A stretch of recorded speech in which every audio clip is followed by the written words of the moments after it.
بسم اللہ الرحمن الرحیم۔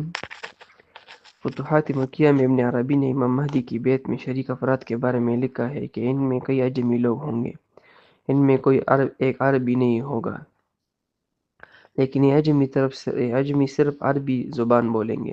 ابن عربی کی یہ بات زبان عام ہے، بہت سے لوگوں نے یہ بات سنی گئی ہے، گویا کہ اب ان کی رائے کو کسی اثر اور روایت کی طرح قابل یقین و عمل شمار کیا گیا ہے، لیکن یہ بات درست نہیں، کیونکہ صحیح احادیث مبارکہ اس بات پر دلالت کرتی ہے کہ امام مہدی کے بیعت میں شریک افراد کی اکثریت عربوں کی ہوگی، البتہ ان میں عجم بھی ہوں گے۔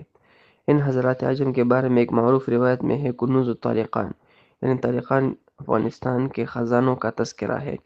فرمایا ویحل الطالقان فإن بها كنوزا ليست من ذهب ولا فضة ولكن بها رجال عرفوا الله حق معرفته وهم انصار المہدی آخر الزمان۔ ترجمہ اہل طالقان کے لیے خوشی کی بات ہے، کیونکہ وہاں ایسے خزانے ہیں جو نہ تو سونے کی ہے اور نہ چاندی کی، بلکہ وہاں ایسے لوگ ہیں جو اللہ تعالیٰ کی معرفت کا حق ادا کرتے ہیں۔ یہی لوگ آخری زمانے میں امام مہدی کے انصار و مددگار ہوں گے۔ امام مہدی کی بیعت کرنے والے 313 یا 314 انصار کے بارے میں بعض روایت میں خواتین کا بھی تذکرہ ملتا ہے۔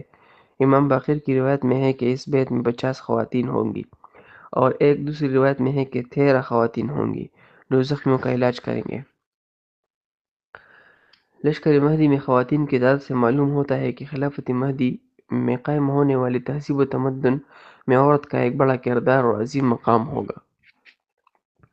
یہ تہذیب عربوں کی اس بدوی تہذیب سے یکسر جدا ہوگا، جس میں عورت کے ساتھ نہایت درشت اور سخت رویہ اپنایا جاتا تھا، جس کے اثرات اس زمانے میں بھی ابھی تک ہے کہ عورت کی عزت کا وہ حق اسے نہیں دیا جاتا، حالانکہ اسلامی شریعت میں عورت بڑی عزت کی حقدار ہے۔ ایسے ہی خلافت مہدی مغربی تہذیب و تمدن کے اثرات سے بھی پاک ہوگی، جس میں آزادی کے نام پر عورت کی توہین کی جاتی ہے اور اس کو ذلت کا نشانہ بنایا جاتا ہے۔ بعض روایت میں آیا ہے کہ امام مہدی کے اکثر ساتھی جوان ہوں گے، بلکہ روایت میں ہے کہ ان ادھیڑ عمر انصار کی تعداد اتنی کم ہوگی جتنی مقدار توشہ میں نمک کی ہوتی، جیسا کہ علی رضی اللہ عنہ سے روایت ہے۔